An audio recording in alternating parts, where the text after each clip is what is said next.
Let's talk about the virtues.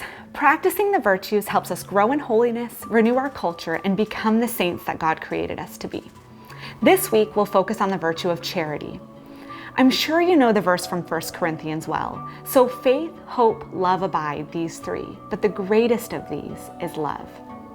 God is love, and our vocation, our greatest duty in life, is to love.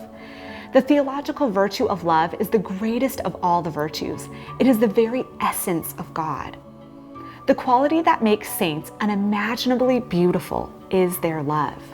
The Catechism describes charity as the theological virtue by which we love God above all things for His own sake, and our neighbor as ourselves for the love of God.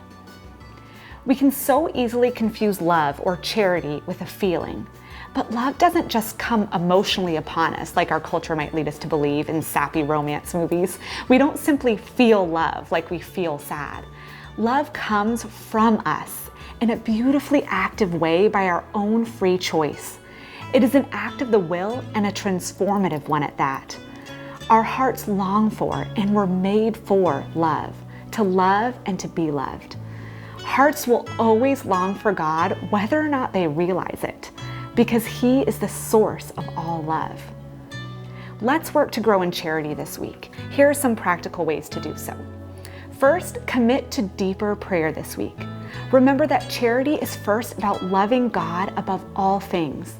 In prayer, we give God the gift of our time, our presence, ourselves. He longs to grow in loving relationship with us, to have us talk with Him throughout the day, spontaneously, and also in times we specifically devote to be with Him more intentionally.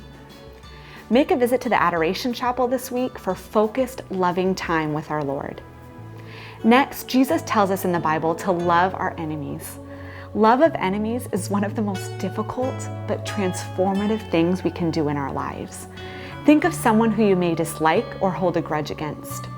Pray for God to help you to forgive that person or perform an act of charity toward them, to love them with His love.